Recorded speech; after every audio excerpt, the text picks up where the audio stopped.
So my scrappy quilt is finally done. Great way to use up your garbage scraps.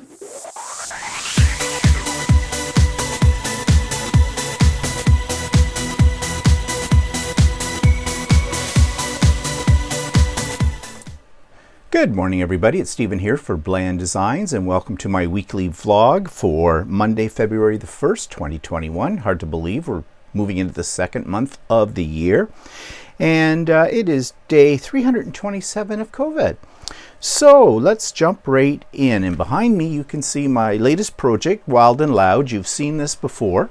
This is the quilt that I made all from scraps that I got at the Guild's Christmas party, which was virtually done. I always mention that when I go out or these things, they're all done safely, and I'm following the protocols and rules set by our government and by our health authorities. So I don't want you to ever think that I'm taking any chances here or even rationalizing. I am not. I'm doing everything safe, and our guild does everything safe, and it's all been for the last year. We've been meeting virtually through Zoom. So anyways, I took all those scraps that I got, plus a pile of scraps that I had in my own stash, and created this quilt. Now, I did show this on another group that I belong to, and one of the people in that group asked me how I planned this. And my answer is, it isn't. It is not a plan.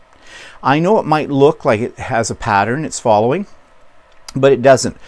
This is completely improv, and what I mean by that is whatever came to my mind as I looked at the scraps, I just put it down. So I didn't know what this was going to look like until it was actually finally finished. And you can't see the whole thing. There is a bottom part down here. Okay. I'm really happy with the way it turned out, but this is a scrap quilt. And as such, I have it now layered and I have it quilted. And I really thought this might be an opportunity to practice my free motion quilting. And it was. And I suck at free motion quilting. And on my Idiot Quilter this week, I'm going to be showing it up close and personal about why I'm not happy with my quilting. But from a distance, it doesn't look too bad at all. And I pieced the back with scraps too. And if you think the front is wild, wait till you see the back. Can't get much wilder than that, can ya? So there goes my microphone off the table.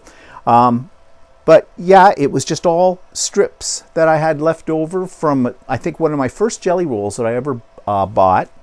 I'm not sure what I was thinking at the time when I bought it with these colors, but put it all together and it is wild and it is loud. So it is done. Now, what am I going to do with this quilt? Well, I might donate it to charity. I might just hang on to it and use it as, you know, a comfort quilt. And what I mean by that is, you know, when you're curled up watching TV on your couch or something and you're getting a little chilly, you can throw this around you. And a lot of my quilts, now you might be shocked by this, I don't wash after I've finished quilting them.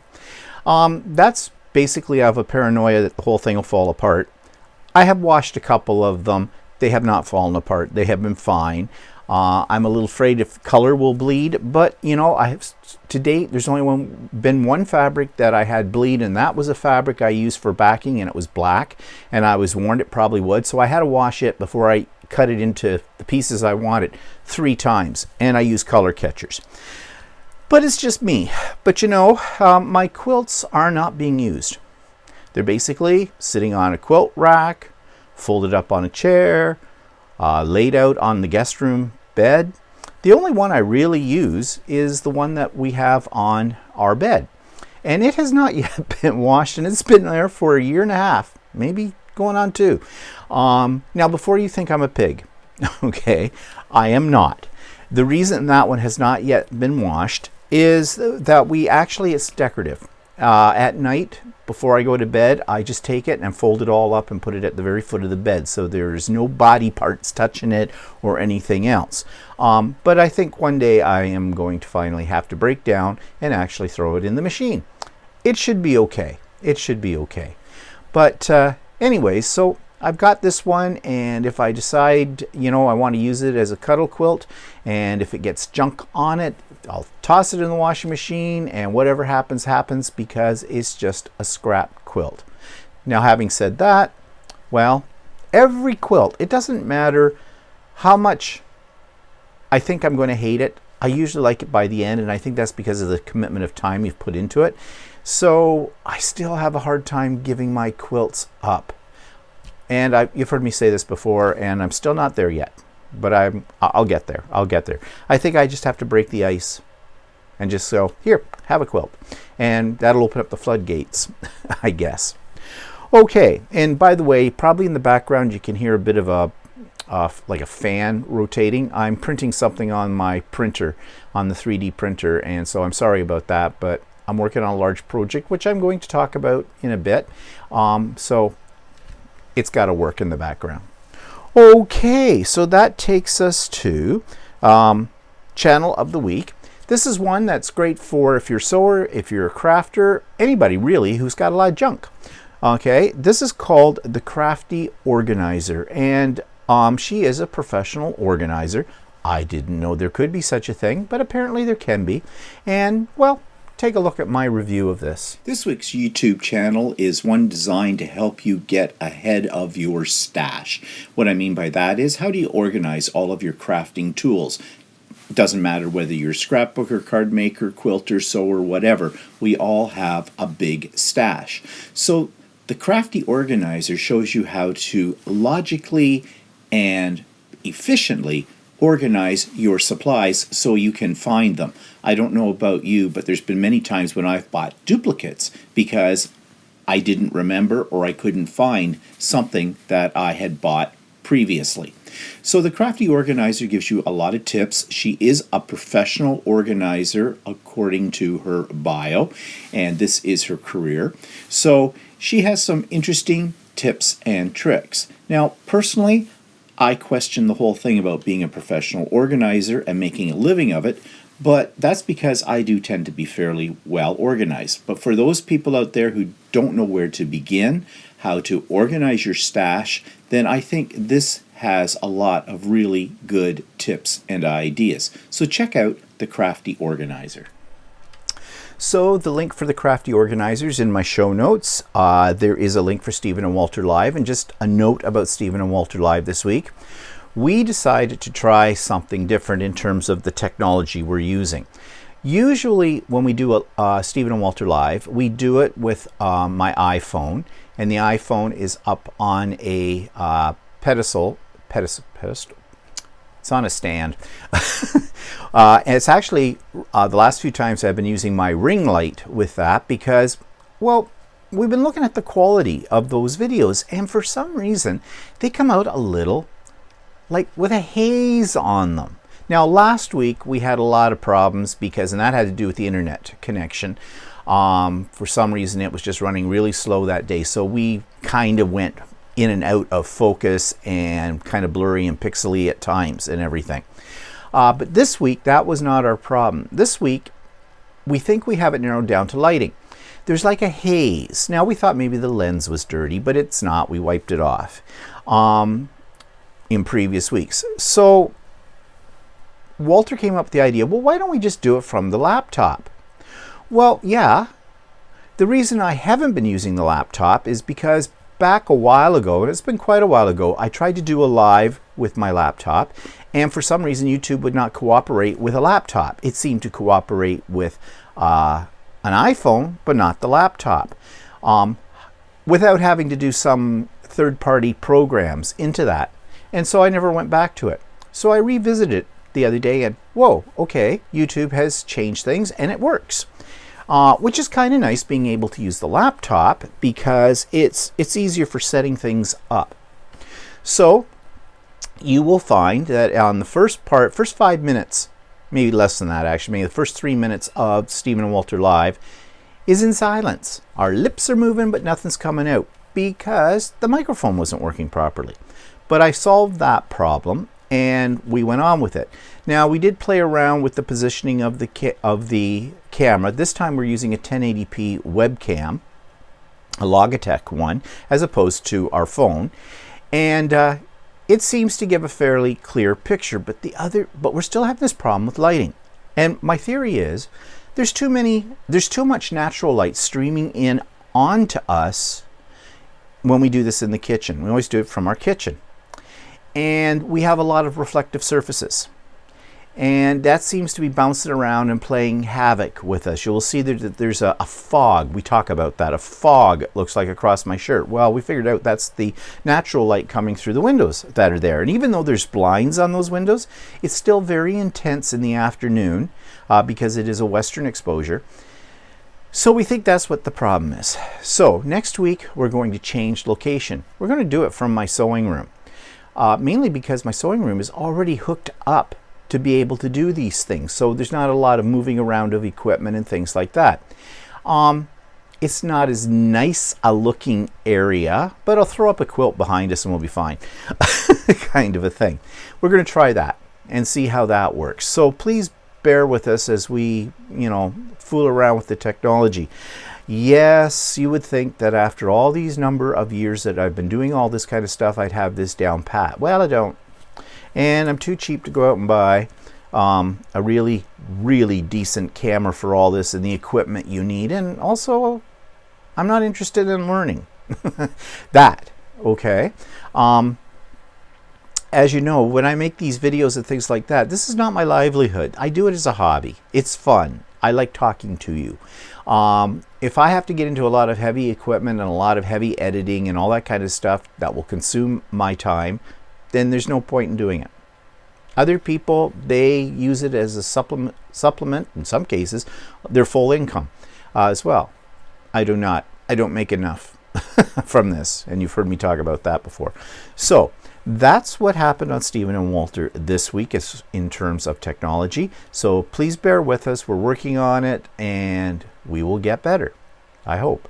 Okay, so the link, as I said, is in the show notes. There's a link to the latest Idiot Quilter episode.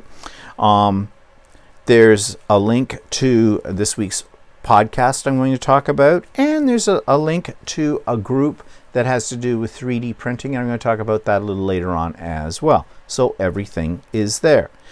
You will also find a link for Craft and Chat. Yes, today is February the 1st, so the first Wednesday, this is Monday, but in 2 days' time, the first Wednesday of every month is when I run the Craft and Chat mini retreat, where we just get together. It's very informal.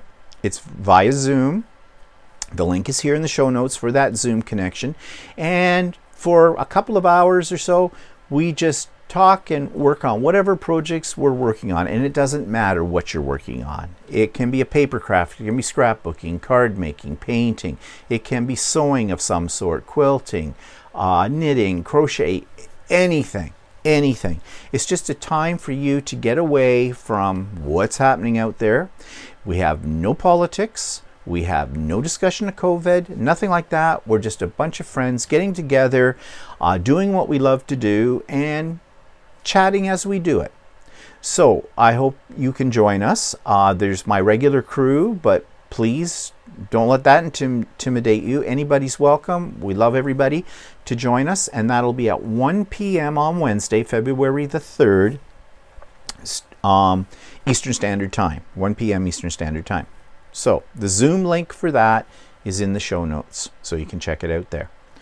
Okay, so that takes me to what's pissing me off this week. Drug companies. Yeah, drug companies. Now, I've always been pissed off with drug companies, and I think I've done a couple of little rants about drug companies in general over the years that I've been doing this vlog. But the latest, of course, here in Canada is that we're out of drugs. We're out of vaccine for the COVID. Yeah, our government had all these contracts with Pfizer and Moderna and several others that I've never heard of before as well. And we were getting all of these vaccines in, and they had a plan for how they were going to distribute them and all this kind of stuff. And the provinces were getting so much of the drugs on a regular basis, and the provinces, our province, called in the military to work on the logistics of distributing it, the whole bit, and we all went, oh, yay, this will be over soon. Not. Why? Well, because the big drug companies, which are in Europe, ours are in Europe, our supply, because we don't have any here in Canada. We used to have some manufacturers of drugs here in Canada, but one of our governments decided in their infinite wisdom, we didn't need those anymore. We'll buy from Europe or the States or something like that. So we can't manufacture our own vaccine, which is a pain in the butt, to say the least. So I guess, Pfizer's expanding their company. The part of it's in Belgium or something like that. And so that has slowed down their production and their ability to supply our drug. Why'd you pick now to expand? Yeah, you've got all these multi-million-dollar contracts from places all around the world. The money is just rolling in as if a drug company needs money. They already have a lot of money. Next to the banks and the insurance companies, I think the drug companies are part of the top 3 or something like that as far as money making, because they have us all by the curlies, that. We need them. So they've decided, they're slowing down production until they get this new facility up and running. But it's going to be soon. It's going to be soon. Yeah. Don't worry. Our government's saying, don't worry. They're going to honor their contracts. We're going to get them. We're just delayed a little bit. No problem. But, it's going to be bigger and better. And, okay. I don't believe anything that comes out of the mouth of any political body in our country anymore, because they have been feeding us an awful lot of lies about how they've been handling this situation. They haven't been handling it. They've been doing a shitty job, let's face it. But they're the only ball game in town, right? So we're at the whim of all of these, the drug companies, the government, the doctors, the whole bit, right? We're completely without any control. And I think that's got a lot of people upset. Well, I know. It's got me upset, too. We keep hearing false promises. They keep reassuring us this and this, this and this, this and this, and then they never come through.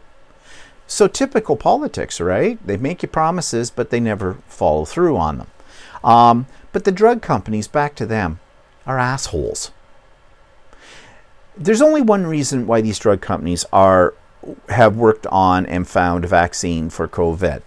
And it isn't for humanitarian reasons. It's for financial reasons. They just want to make more and more money. This whole vaccine thing has been driven by the economy. And if you don't think that, it has been. They could care less about the human race. The only reason they're interested in making a vaccine to save the human race from this horrible disease is because if the human race is wiped out, they don't make any money. Yeah. So here we are, waiting again. So when will my age bracket get the shot? Don't know. Right now, I don't figure that I'm going to get it before September, because that's not my calculation. That's what the government said. There were some that were a little bit more promising and said, the 60 and up age group will have had their shots in about April. Yeah, well, what about this little delay now? How's that work into the timeline? It's just one bungled mess after another, and it's costing us lives. It is. It's serious. But those lives are nothing more than statistics, numbers you see on the news every day. Oh, yeah, I watch the news at lunchtime. And our local news, Toronto news, talks about how many cases in our area and this and that. They just throw out numbers. Like, for example, on Friday, we were down on the number of cases. Well, we're still up, but I think it was the first time in a while, or second straight day, we have been slightly under 2,000 new cases. Wow. In our area. I'm not talking about the whole of Canada. I'm not talking about the whole of, I'm talking about the whole of the province of Ontario. But then they show you, break it down by regions and the whole bit. And then they had these other statistics, the 7-day rolling average, which used to be the 5-day rolling average, and then the number of positivities or something like this.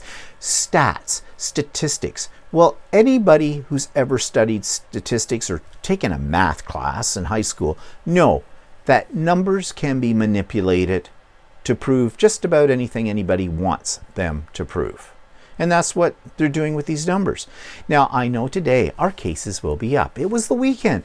They don't do any real counting, something, how they figured out. I don't know, because it always changes. It's never clear where these numbers come from. So suddenly they'll be up again. Now, we are in very strict lockdown right now in this province. Yeah, wonderful. Okay, fine. Haven't had any problem, except there's a whole bunch of exceptions. And people are finding the loopholes, and then there's the people who just aren't doing it. Because there's no consequences. Oh, they say there's fines, and they say that people are out patrolling, this kind of stuff, and they are issuing fines and things like that. It doesn't seem to be having an effect. And quite frankly, there's less of those enforcers than there are of the people who are not following the rules. So how do you enforce something like that? You just don't have the manpower for it. Person power. Let's not be sexist. So yeah, back to the drug company. So there we are. Our lives depend on those drug companies, and the drug companies are just looking at us as a statistic. We're just a number on a financial sheet, and if that's working for them, if their greedy little hands are getting as much as they want, well, will they ever get as much as they want because they have greedy little hands? No. So we're at their whim. Bit of a downer, isn't it? So we go on. We live in hope, and hope that we get over this soon. But I know everybody, and including myself, I'm just tired of this thing. Let's get on with it so we can get on with life again. Okay, so that's what I'm pissed off with this week. Drug companies. What's that take us to? Product reviews. And what's new? Nothing. I have nothing. Now, I have a few things coming. Nothing too exciting. Well, one thing is I've got some fabric coming from from Peachtree in Regina, my new favorite quilt store online. And yeah, I checked the tracking on it the other day. It's in the Black Hole of Mississauga. That's a major distribution center. You've heard me talk about that before, for Canada Post. And anything that goes there, well, you never know when it's going to come out. I ordered a couple of sewing machine parts from a place that's not that far from us. It's in Hamilton. Hamilton's on the other side of Toronto from us. So it's, it's an hour away, kind of a deal. They sent them by Canada Post. Looked at the tracking. Yeah, it's at the Black Hole of Mississauga. It says, your shipment has been delayed. That's all it says. Doesn't say why. Now, this big distribution center in Mississauga, which is a huge city, just on the west side of Toronto. In fact, at times, you can't tell where Mississauga ends and Toronto begins. That's how, close they are to each other.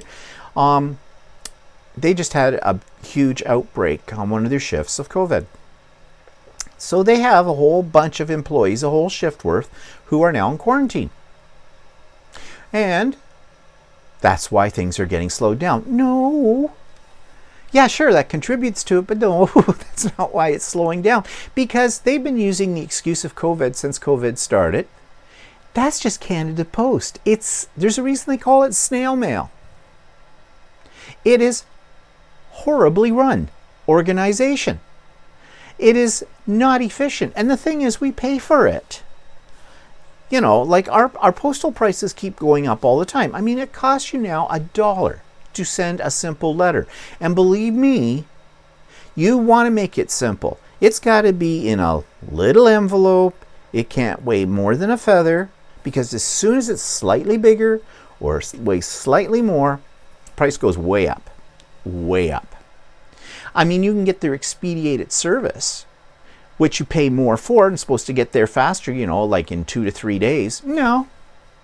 If it goes to the Black Hole of Mississauga, you don't know when you're going to get it. Luckily, these things that I have ordered, I'm not in any panic for. But that's where they sit, in the Black Hole of Mississauga. So, I don't know. So when those come, I'll show you. got some really nice fabrics coming from there. Now, on the other hand, I do have an order coming from Amazon, but you won't be really interested in it because all it is spare parts for my 3D printer. I ordered those on Saturday, and they're coming today. And I just checked the status, and they're in the town next door to us right now, and they will be here probably this morning or whatever. If Amazon can do this, why can't Canada Post? That just became a rant. You get 2 for the price of 1 today. Okay, so nothing to show you. What's that take me to? Okay, so a podcast that I want to review this week. It's called Quilter on Fire. And I have the link to the web page for this, which will also take you to the podcast. This is by a Canadian lady, a quilter. She calls it Quilter on Fire because she used to, for many years of her career, she was a firefighter. And she runs this podcast, and she interviews prominent quilters from, I think primarily they're from North America right now. But it's very, very interesting. One thing I like about her podcasts are they're very professionally done, and they're short. They last about 30-35 minutes, which is pretty good, okay? I do listen to some other podcasts that go on for an hour and a half to 2 hours, and, maintaining an audience's interest, he says, looking around, for that length of time is not easy to do. Watch Stephen and Walter Live and you'll know what I mean. But she's got it very well organized. And the quality of the podcast, since it's a podcast, it depends on audio, is very, very good as well. The only thing I have against this podcast, but I understand why she does it, is she's constantly talking about her sponsors, and she's soliciting for more sponsors. Yes, I think she is doing this as part of her livelihood. I get that. But it's pretty obvious what she's doing, and it is a little bit annoying, I find.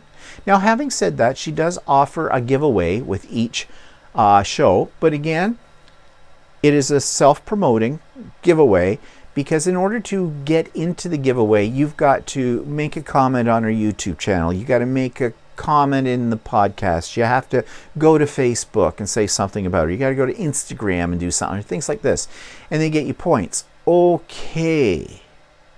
A little bit of overkill.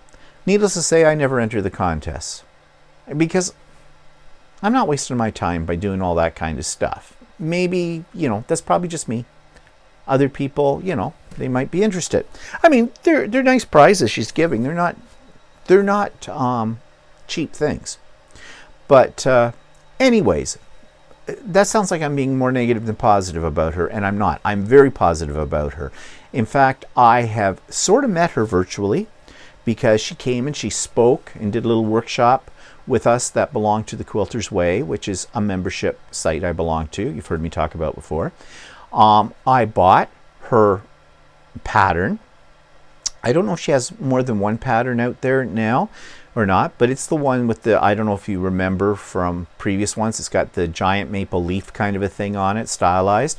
I really like doing that pattern. It looked really great when I was done, and her pattern was very well written as well. So no, I don't want to sound like I'm negative about her. That might have been just been a reaction with the whole thing I talked about drug companies and everybody taking our money for everything.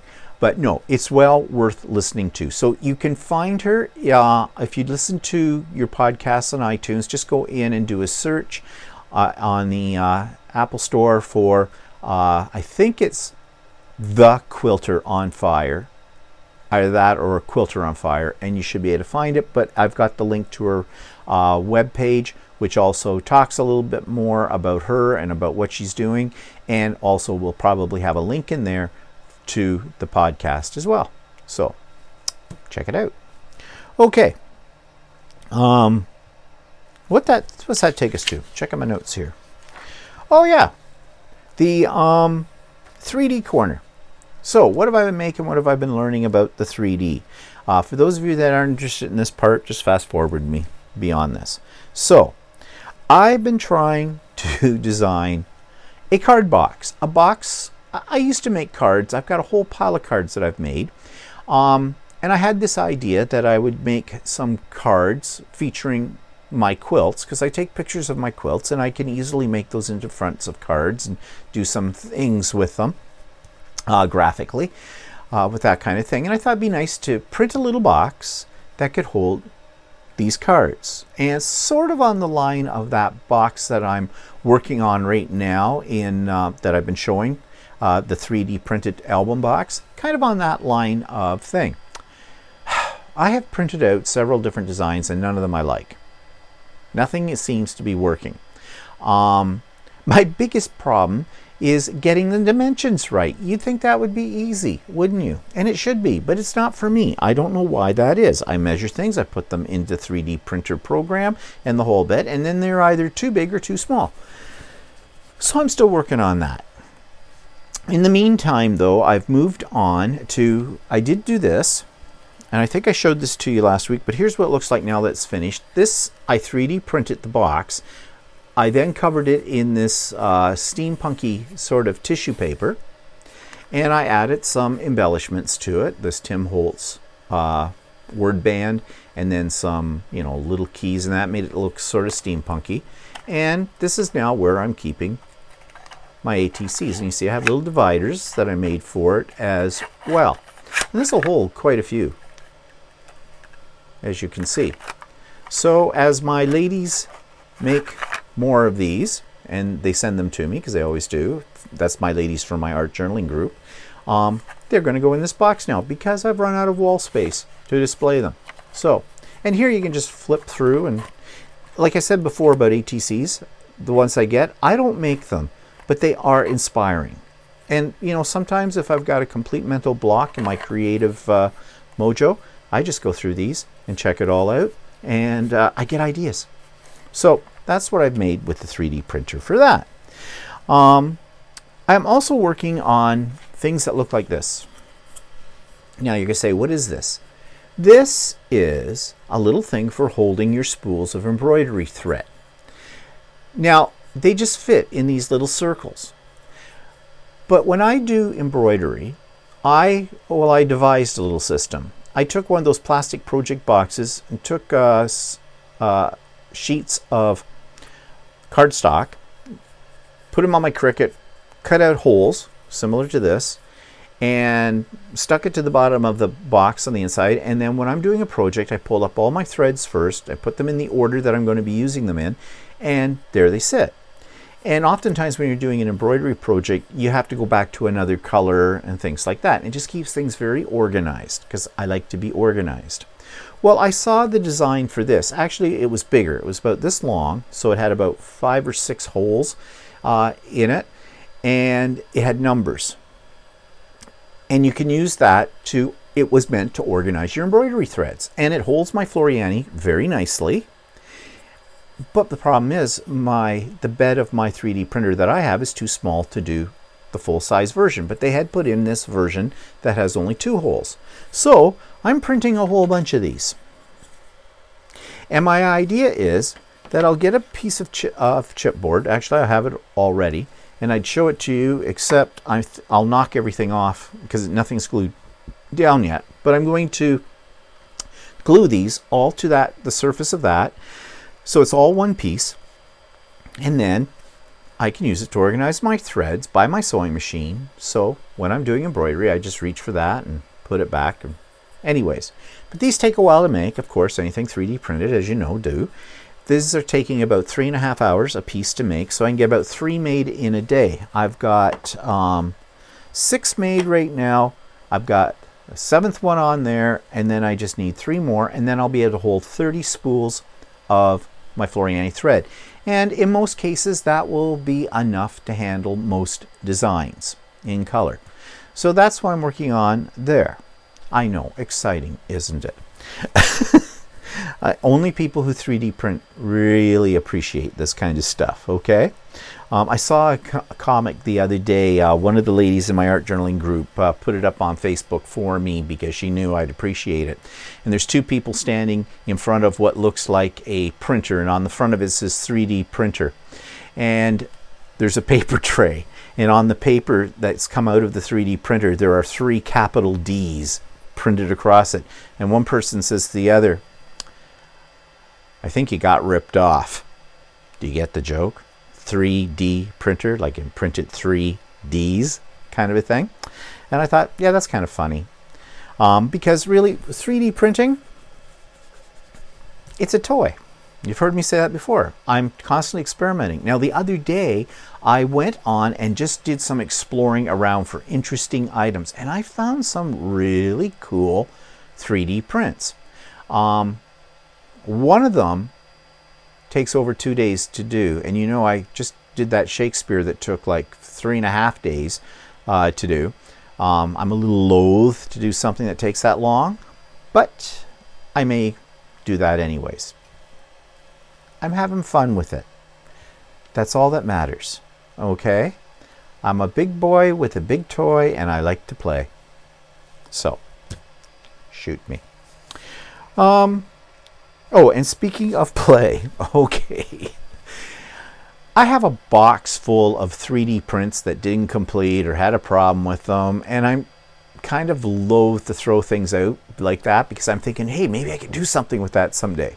So, you know, the Shakespeare one I showed last week, and that I had attempted that 3 times and only got part of his body. Well, I have his legs sitting here. Yeah, I do. I have his legs and part of the pedestal. And I had one of those boxes that didn't really work out, so I thought, well, why not? I've got some Gorilla Glue. Let's put them together. So here we go. I have a tray sitting on Shakespeare's legs. Well, then what are you going to do with it? Well, I happened to notice that Walter has been propping up his cam, his webcam, for his sewing classes that he takes virtually. And he had him set up on a couple of copies of, ironically, the complete works of Shakespeare. Now, not that Walter read the complete works of Shakespeare. They're my books, but they kind of are in his room still. When that room wasn't so much what it is now, his sewing room and office and everything, I used to store some books in there. And there's still a few in there. So I said to him, hey, I've got something for you that would work. This is now Walter's stand for his webcam, because he puts the little tripod up on that and it's the right height for what he's doing. So there you go. Novelty items. Another fun thing you can make with your 3D printer. Okay, the last thing I want to talk about when it comes to 3D printing is that I do belong to a Facebook group, and I've put the link in the show notes for those of you that might be interested. And this, of course, is specific to my Creality Ender 3 3D printer. There's lots of makes out there, but this is one of the more popular ones, and it's a great starter one. And I have gleaned some very interesting information from that Facebook group. If anything, the problems I have had, I am not alone, because others have had the same problems, and there have been solutions for those problems. So, you know, if you're thinking about getting into 3D printing, or you own a Creality 3D printer, you might want to check that group out. And bed leveling. Everybody has problems with bed leveling, and this is not a tutorial on how to do it, but I found the best method for bed leveling is you use a piece of paper and stick it underneath and wait till it buzzes. And what I mean by buzz, you'll feel a vibration, and that should be the right height. It is annoying as hell to have to level a bed, but if your bed is not leveled on a 3D printer, you're going to have disaster. So it's worth the time it takes to do it. And there are automatic bed levelers supposedly on the market that you can use, and it's hit and miss how well they work. I've watched lots of reviews about them and the whole bit, and it still just comes down to where you have to manually level your bed. So the Facebook group I just talked about on this, there's lots of information about bed leveling in there if you're having a problem with it. And all I want to say to anybody that's just got a 3D printer and having trouble with their prints coming out, 9 times out of 10, it seems the problem is with the bed leveling. So that's something you might want to check out. Okay, those of you that skipped ahead, we're done with talking about 3D printing, okay, right now. And let's go to the last episode I have of my 3D, oops, I said I was done with 3D. Well, 3D printed album box, okay, that I have been making. So here's the last insert for that for you. So I have finished up the Altoid style album box that I printed on my 3D printer. And so here's the final cover of it. And then when we open it up, I added a few things to the inside just to finish it off. Just get this opened up. And so what I did on the inside cover was I added a couple of blank cards. They're blank on the other side. So these could be journaling cards or whatever. And I did the same. Oops, came out. I did the same here on the bottom. And these just came from a little pull-apart pack I had of something laying around. And I added a couple little things here. So we have these pockets, and there's enough room in those pockets that you could put a few other thin things, because remember, this whole album box is fairly thin. And then I just dressed up the cover of the album itself up a little bit with some costume jewelry that I had laying around. I've collected some of these over time. And just a couple of Tim Holtz metal bands. This one says possibility begins with imagination, and this one says the journey awakens the soul.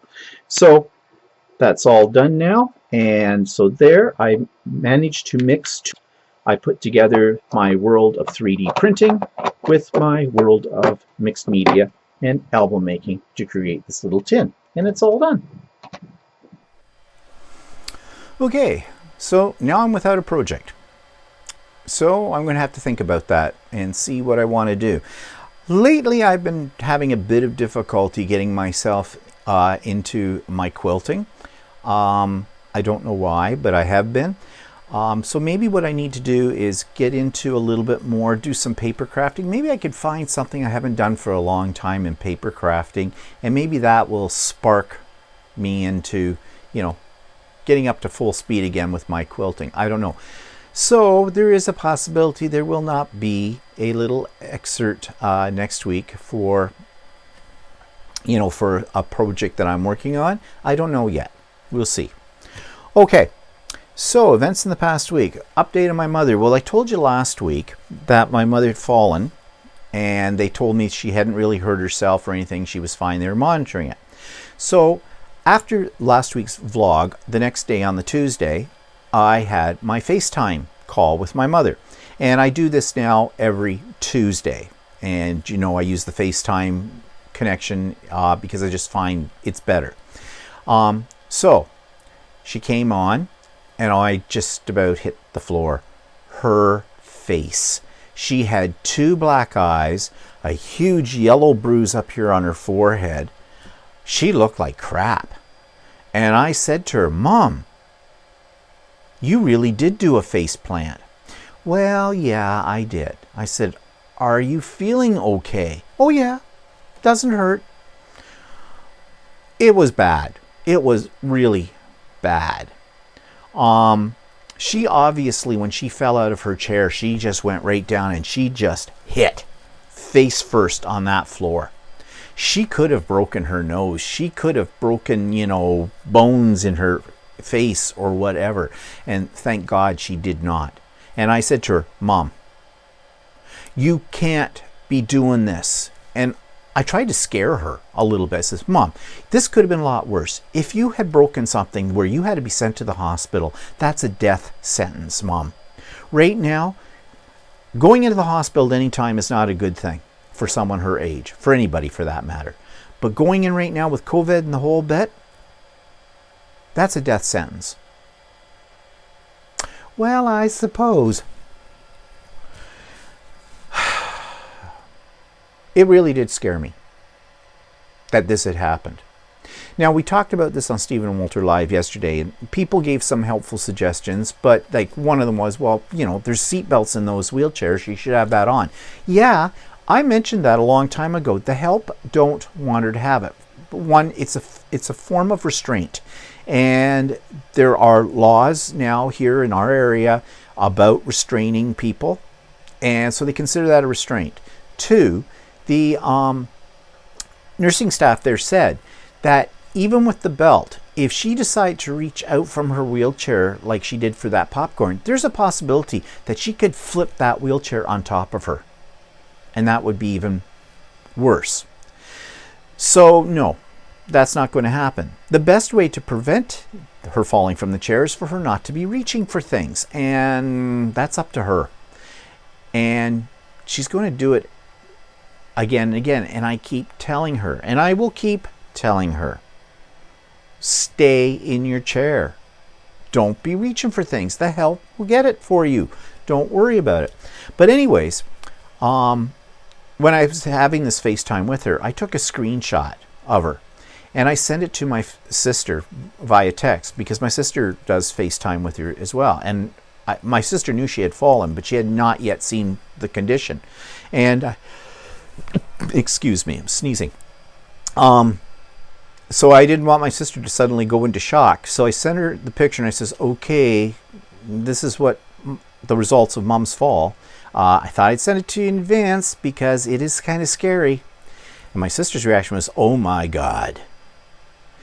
And so she was going to reinforce with my mother as well about don't be reaching for things out of your chair and all that.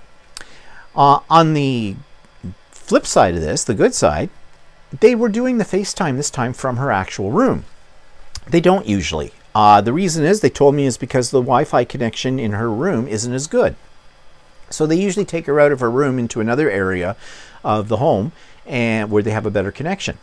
Well, this time they did it from the room. The connection seemed great. So either they fixed things up or whatever. I don't know. But this is the first time I could get a look at her room, because since I have not been able to physically go over to see her, she got moved into a private room and I have not actually seen it. And I've heard her say, well, it's very small. And I had this vision of it being like they didn't put anything up on her walls like she had in your other room and all that kind of stuff. Well, no, pleasantly surprised. I asked the staff member that was there with my mother, because they do it with an iPad, if she would take a couple of seconds and just sort of go around the room so I could see it. Well, the room, it's not huge. I think my mother figured she was getting into a suite with like a dining room, a kitchen, and I don't know, whatever. But it's plenty big for one person. It's got a huge window, lots of natural light comes in.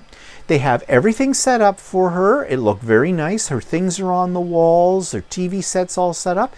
It looked really nice, really comfortable. She had a bigger dresser in there, set of drawers, than she had in the other room. She doesn't have a wardrobe. She told me she had a closet, but I didn't see a closet. I think she was getting that mixed up with the bathroom, because she has a bathroom in there. Not that she uses it. She's bedpanned all the time, I think. Her choice, not because she has to be. They can take her to the washroom, but no, it's my mother. But anyways, I thought the room looked decent. And I told my mother that. Well, it's fine. There's no pleasing her. So I said to her, well, you don't have to live with it forever, because soon they're going to move you into the new residence, and those will be really nice. Well, they will be. They're brand new, and they're new design and everything, keeping up with the modern times. So yeah, I expect it's going to be very lovely. But she still won't be happy with that. But anyways, it was nice to be able to see it. I did a few screenshots and sent them to my sister so she could see it as well. So yeah, that was on the positive note of using FaceTime with her. Okay, so that takes us to another event we had in this past week, and that was Walter's birthday. And so we had Walter's birthday dinner, and I think I mentioned it last week. If this had been normal times, we would have gone out for dinner to one of our favorite restaurants. I was after Walter as to what I could make for him for his birthday dinner. He said he didn't want anything made. He was going to order in, get takeout. Okay. And it was at that point he was debating as to whether he wanted to have Chinese or he wanted KFC, Kentucky Fried Chicken. Now, we have not had Kentucky Fried Chicken in a long time, but I said to him, are you sure you want Kentucky Fried Chicken? He finally made up his mind and said he did, because I said, if you remember, years ago, that's how long it's been since we have KFC, we said we were never going to get that again because it was just rotten. Well, yeah, but he's sort of had this hankering for it. And I said, well, it's your birthday, so whatever you want. So we got a 10-piece bucket, a side of fries, a side of gravy, and a side of potato salad. Kind of a killer on the starches, right? We probably would have got the coleslaw because I loved their snotty green coleslaw they used to have. Well, they've changed the menu on that. They don't have that one anymore. Now they have what they call home style or country style coleslaw, which is basically that stuff you buy in a bag that's got a little vinegar on it or something, which I do not enjoy that at all. That's the stuff you'll get in a small family restaurant that comes with your sandwich kind of a thing on the side, and you just push it to the side and keep on eating, kind of like you do with parsley, that kind of thing. So we ended up with potato salad. His birthday he picked, okay, all up to him. It was disgusting. We opened up the bucket. I didn't think their chicken was supposed to look gray, but this did, and it was soggy. Like, there was no crispiness to it whatsoever. And as we ate it anyways, actually we have a little bit of it still left over, which I don't know if that'll ever get eaten. That may just get tossed into the recycling bin. It was greasy. It was soggy. Yeah. And then Walter discovered, because Walter knows these things, we did not get the right combination of pieces that we should have got in the 10-piece bucket. Walter likes the rib piece for some reason. Personally, to me, I never find there's much meat on the rib piece, but he loves the rib piece and he loves the wings. Okay? I usually go for breasts. There's more meat on them. But they were missing some pieces in that 10-piece. So, there was a survey he could fill out. And he did. And he told them it was gray, it was soggy, it was greasy, it was bad. And there wasn't the right combination of pieces in it. And of course, for filling out their survey, they offered you a coupon for your next visit to get some popcorn chicken, which is basically the little grizzly bits that drop down into the bottom of the deep fryer. And he did not take them up on that offer. Now, this was all electronic. He wasn't talking to a person or anything like that. Well, I had the bill for this. I look after household finances and things like that. And I had the receipt for this lovely meal that cost us like $32. Not cheap, cheaper than going out, but really for what we got, not cheap. And it had, the thing they put on receipts these days, tell us how we did. Go here to our site and, fill out the survey. So I did. I filled out one as well. And not only did I tell them about the state the chicken was in and missing what we should have had in that combination, but there was another thing Walter mentioned to me and I thought they should know. There were two guys inside the KFC restaurant. Like Walter, you walked in, you picked it up, you walked back out. You did it all online, the whole bit. Curbside service sort of a thing. But there were two guys sitting in there having close together, not social distancing. They were wearing masks that were waiting to pick up a delivery order. They were something like Skip the Dishes or one of those kind of organizations. And they're not social distancing, and they're sitting there in the restaurant.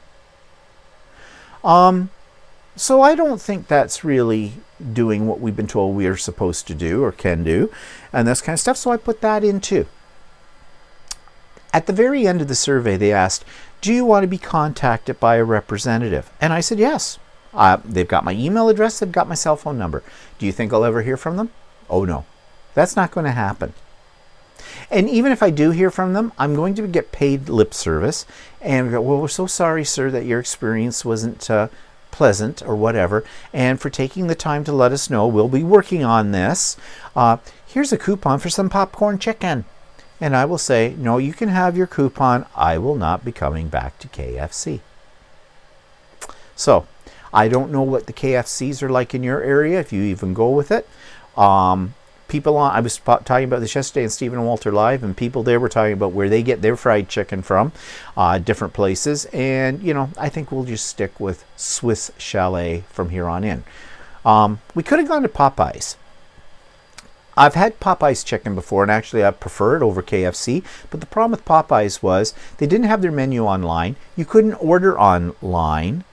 And Popeyes, at least the one that is close to us, is infamous for their slowness. It takes days to get stuff from them. So we didn't bother with that. In hindsight, maybe we should have. But anyways, we didn't. So that was Walter's dinner. Oh yeah, and I did a little video of it. And what goes good with KFC besides a barf bag? Champagne, of course. So this is Walter's birthday dinner. And you can see we have a little bit of champagne and some candlelight, some nice napkins all set up here on the bar. And he's gone out to pick it up. It's real special food. It's Kentucky Fried Chicken. As I said, this is the fancy dinner for Walter's birthday. We're having a bucket of chicken and fries. I haven't had KFC in years. Yeah, and the last time we had it, do you remember well, what we said? Last time I had it, you could still get the green coleslaw. And they discontinued that in 2017. The snotty green coleslaw. Yeah. I always liked the snotty green coleslaw. And what's this that we got? That's potato salad.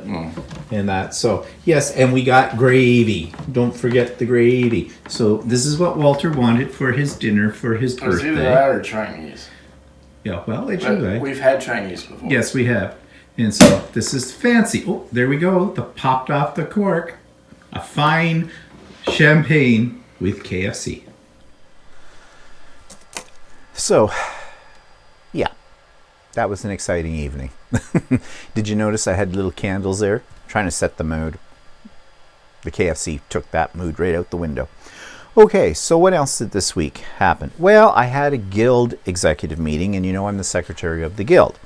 And I noticed on the agenda that they send out in advance, and which I actually use the agenda to create my template for taking the minutes, that they're going to strike a committee for, you know, trying to recruit people for positions on the executive, because for some of us, our time is up. And we do have a few positions that have not been filled in the last year. So that is always a horrendous task because people don't want to volunteer. I got asked if I would, my term is up. It's a 2-year term to be secretary. And I got asked if I would stay on for that for another year or whatever. And I said, hell no. Yeah, that's what I said. It's been hell. And here's why.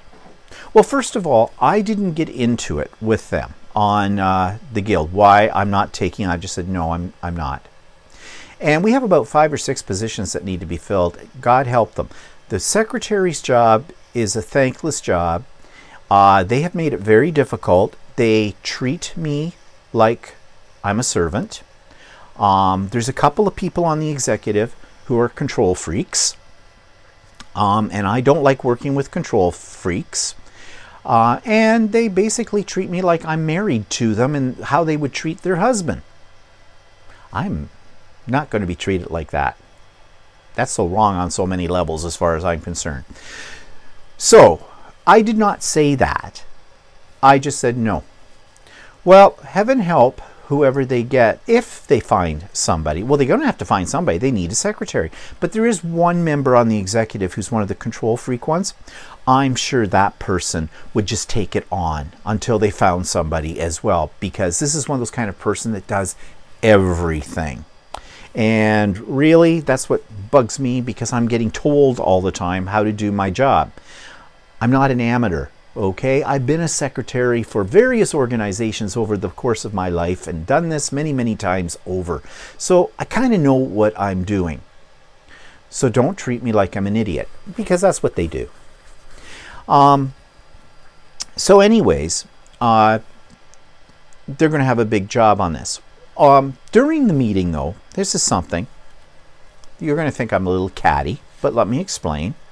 Okay, so one of these people sent me an email, and in the email, looking for something at the very last minute, like 10 minutes before the meeting was supposed to start. And I didn't see that email until 10 minutes before the meeting would start. And I mean, I'm never more than 3 minutes away from my email, okay? But it just so happened on that particular night, before the meeting started, I was just finishing up watching something on TV. So I wasn't by my computer, so I didn't see the message until 10 minutes before. But this person addressed me with my name spelled wrong. Okay, it's a little thing. And it would have been something I would have ignored, except for what I'm about to tell you now. She spelt my name with a PH. My name is spelt with a V. Now, people have done that to me many times before. It's whatever you're used to, because Stephen can be spelt in both ways. I always tell people, no, I'm with a V for victory, and I'm not a step hen, okay? Anyways, during the course of the meeting, there were some other issues I had to go over with the group about. And I said, this is a little thing I know, but I want to bring it up because, and then there's 3 of them on there that I have had their name corrected for me a couple of times because I used a shortened form of their name because I thought that's what they preferred. Didn't realize they didn't. So they made it very, very clear that this is not what their name was. Okay? So I called them by the wrong name. And I saw these looks on Zoom, like, why are you calling me that? And I said, and my name is spelt with a V. And the only reason I bring it up is because you made it very clear to me what your name was, and I have called you by that name, and I have written your name that way, so I feel it's the least you can do for me. I got him. And I'm not ashamed to say I enjoyed that moment. I really did. Because I was being just as much of a bitch as they are. That sometimes it feels good to be a bitch. So, excuse me. Anyways, after the meeting was over, the next day I got 2 emails. I got one email from the person who misspelled my name without the V. Explaining, yeah, she was sorry about that spell checker. Because she has a lot of men that are called Stephen that she works with, and their names are spelled with a PH. So the spell checker just automatically went in and corrected to that. Bullshit. No more about that. The other one I got was interesting. It started off very complimentary. Didn't realize how much work you have to do, blah, blah, blah. As secretary, we really appreciate you, blah, blah, blah, blah. Bottom line was, I hope you would really consider staying on for another year, because this person knows how difficult it's going to be to get a secretary. I mean, just as a little aside here, when I took over the job, the old secretary, the ex-secretary, handed me a couple of binders and said, God help you. That's what she said. And at the time, I had no idea what she meant. Oh, I do now know. I do now know. Okay? So I wrote back to her and I laid it all out for her. I told her, no, I will not consider it. I am done. And here are my reasons. Too many control people on the executive. Too much sexism. Yes. I am treated to sexism on here. If the roles were reversed, if there was only a few women and a whole lot of men on here, we would be accused of being sexist all the time. Double standard. Yes, women can be sexist, and these women are sexist. As I said, they treat me like I'm their husband. I'm sorry, I don't take orders. Don't give me the honey-do list. I'm not your honey. And the fact that the people that are in the control are inefficient, don't know what they're doing, and are causing all kinds of problems. I laid it out. Simple as that. They might as well know. So God help the next secretary. I think those will be the words that will come out of my mouth as I send them all the stuff from my time. I know you're probably saying you're just being a bugger out of that. Maybe I am, but I know what I know and I know what I feel. And it also brings up the whole point is, will I renew my membership at the end of June for next year with the Guild? I'm still the only man in it, and there are some lovely people. There are. And I have to keep reminding myself of this. Probably the majority of the people that aren't involved with the executive are really nice. But it's still a woman's world, and a man is not welcome. A man is not welcome there. So, you know, I'm not at a loss to belong to anything. I have the Quilter's Way. Now, that's a lot of women. In fact, to date, there's only 2 men in that group, but totally different atmosphere. Has been since the beginning. I don't find it sexist. They're a great group. They share ideas. There's nothing elitist about them. Whereas in this guild, there is a bit of snobbery in it. And I was told when I joined the guild and I mentioned it to some other people, said, oh yeah, they used to belong to that guild too, but they don't anymore. And I said, well, why? Well, they were a little hesitant to give me an answer, but some of them did and said they're a bit snotty. They're right. They are a bit snotty. You know, really, I said this yesterday on Stephen Walter Live. It's a guild. It's a bunch of people coming together who have a common interest. We don't do anything to solve world hunger. We don't do anything to cure cancer. Anything that we do does not change the price of rice in China. So let's get over ourselves. Let's go in and do what we do as a guild, enjoy each other's company, enjoy each other's quilting abilities and that kind of thing. If we give a quilt every so often to a local charity or some placemats, that's great, that's wonderful. But let's get over ourselves. If we disappeared tomorrow, the world would not change. So let's put it in perspective. And people on the executive need to put that in perspective too. Because they can take the smallest little anthill and make it into a mountain. Every time. And that, I think, more than anything, annoys me with it. So, you know, if you're not enjoying what you're doing, then stop doing it. And I guess that's what I'm doing. Okay, that was another rant too. You're getting 3 today. Lucky you. Moving on. Okay, so what's coming up? Craft and Chat, as I already mentioned, this coming Wednesday, February the 3rd, 1 p.m. Eastern Standard Time. It's a Zoom. Links are in the show notes. Join. We're going to have fun. We always have a good time. And what's coming up after that? 1 week from this Wednesday will be the first Idiot Quilter Retreat. Now, it's not a whole day thing.